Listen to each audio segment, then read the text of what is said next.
সম্মানিত 11 দলীয় ঐক্যের নেতৃবৃন্দ, উপস্থিত আছেন সম্মানিত সাংবাদিক ভাইয়েরা, উপস্থিত আছেন সম্মানিত প্রশাসনের ব্যক্তিবর্গ, উপস্থিত আছেন বাংলাদেশের অতন্ত্র প্রহরী ভাইয়েরা, যাদের হাতে আগামীর বাংলাদেশ নিরাপদ, যাদের হাতে আগামীর মা বোনদের নিরাপত্তা নিশ্চিত, যাদের হাতে বাংলাদেশের মানুষের অধিকার নিশ্চিত।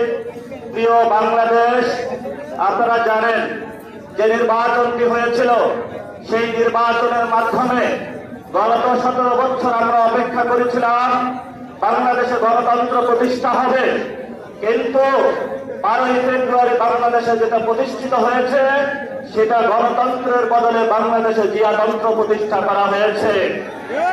তারা আমাদের ব্যাংকগুলো দখল করেছে, তারা পার্লামেন্ট দখল করেছে, তারা বিভিন্ন জায়গায় দুদক দখল করেছে, সন্ত্রাসী কায়দায় 11 দলীয় জোটের যারা নেতৃবৃন্দ তাদের বাসায় হামলা চালাচ্ছে।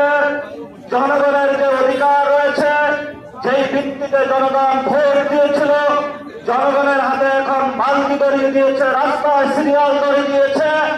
আমরা যেখানে নিশ্চিত চেয়েছিলাম বাংলাদেশের মানুষ, ব্যবসায়ীরা নিরাপদ থাকবে, আজকে একজন ব্যবসায়ী আমাকে বলছেন 6টার পরে হলে দোকানে কাস্টমার আসে, 6টার পরে হলে সরকার আমার দোকান বন্ধ করে দিয়েছে।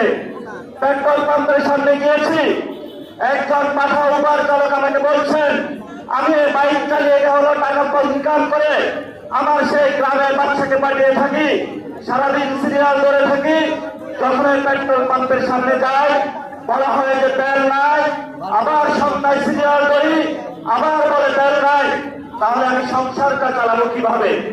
বাংলাদেশের সাংবিধানিক যে প্রতিষ্ঠানগুলো রয়েছে, সেই সাংবিধানিক প্রতিষ্ঠানগুলোকে আমরা যখন একটি নতুন বাংলাদেশে সংস্কার নিশ্চিত করতে চেয়েছিলাম, দুদকে সংস্কার নিশ্চিত করতে চেয়েছিলাম, বিচারালয়ে সংস্কার নিশ্চিত করতে চেয়েছিলাম, পুলিশ প্রশাসনের সংস্কার নিশ্চিত করতে চেয়েছিলাম, সাংবাদিক ভাইদের সংস্কার নিশ্চিত করতে চেয়েছিলাম, ব্যবসায়ী ভাইদের সংস্কার নিশ্চিত করতে চেয়েছিলাম, ব্যাংকিং খাতে সংস্কার নিশ্চিত করতে চেয়েছিলাম, সেখানে হলো মাননীয় প্রধানমন্ত্রী তার চিরচরিত অভ্যাস মহাভূপেনের ভাই বোনেদেরকে নিয়ে এসেছে, কাউকে দুদকে বসিয়েছে, কাউকে বাংলাদেশ ব্যাংকে বসিয়েছে, কাউকে বিচারালয়ে বসিয়েছে, কাউকে হলো পুলিশ প্রশাসনে বসিয়েছে, কাউকে হলো পার্লামেন্টে নিজের মুখ বন্ধ করে তাকে হলো তার গ্রিন কার্ড দিয়ে বলেছে তুমি যা ইচ্ছা বাংলাদেশের মানুষের সাথে গাদ্দারি করতে পারো, তোমাকে আমি গ্রিন কার্ড দিয়ে দিলাম।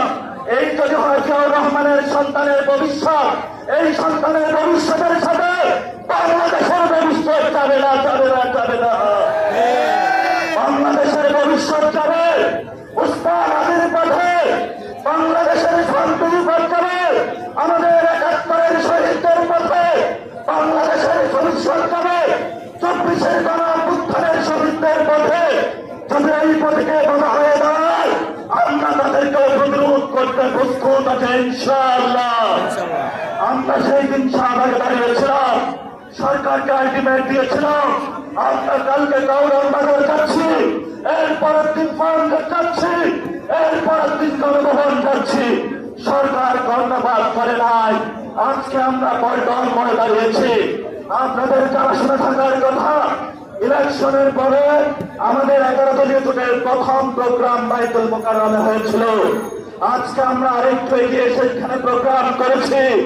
ইনশাআল্লাহ আমাদের এই মিছিল যদি সরকার সঠিক পদে না আসে, জনগণের গণভোটের রায় বাস্তবায়ন না করে, সংস্কার প্রক্রিয়া বাস্তবায়ন না করে, জনগণের অধিকার নিশ্চিত না করে, দ্রব্যমূল্যের দাম না কমায়, জ্বালানি সংকটের নিরসন না করে এবং বিচারালয় থেকে শুরু করে সকল যে জায়গায় সরকার গুন্ডা সন্ত্রাসী মহাভূপেনের লোক বসিয়েছে, গণতান্ত্রিক প্রক্রিয়ার সরকারের সেই প্রতিষ্ঠানগুলোকে জনগণের কাছে যদি ন্যস্ত না করা হয়, আমাদের এই মিছিল পরবর্তীতে কালকায় যাবে।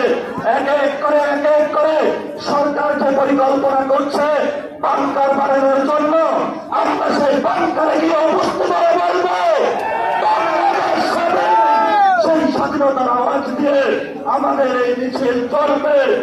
আগামী সংগ্রাম চলবে। আপনারা দেখেছেন পার্লামেন্টে আমরা যেমন ডিসিপ্লিন, রাজপথ ডিসিপ্লিন। সরকারের প্রশাসনের বাইরেদেরকে বলবো আমরা এখানে ডিসিপ্লিন কায়দায় আছি, ভবিষ্যতেও থাকবো। অতীতে যেই ধরনের জনহয়রানিমূলক প্রোগ্রামগুলোতে কোনো কর্মসূচি আপনারা বাস্তবায়ন করেছেন, সেইভাবে যদি কোনো কিছু করা হয় আপনাদের সাথেও আমাদের প্রতিহত হবে ইনশাআল্লাহ। আপনারা আমাদের ভাই যারা মিডিয়া পড়ে আছেন, আমরা জানি আপনাদের যারা মালিকবৃন্দ রয়েছেন অনেক জায়গায় গিয়ে তারা তাদের আত্মসমর্পণ করেছেন, কিন্তু যারা সাংবাদিক ভাইয়েরা যারা আপনারা আজকে এখানে ক্যামেরা ধরে আছেন, যারা রিপোর্টিং করছেন, যারা স্টাফ রিপোর্টার আছেন, যারা বিভিন্ন নিউজে এক্সিকিউটিভ পদে আছেন, আপনারা কিন্তু কারো কাছে মাথা বিক্রি করেন না, এটা আপনারা জানেন।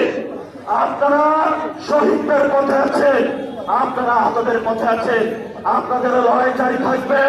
সচিবালয় যারা আছেন আপনারা রাজপথে যে মানুষগুলো যুদ্ধ অবতীর্ণ হয়েছে এবার তাদের সাথে থাকবেন।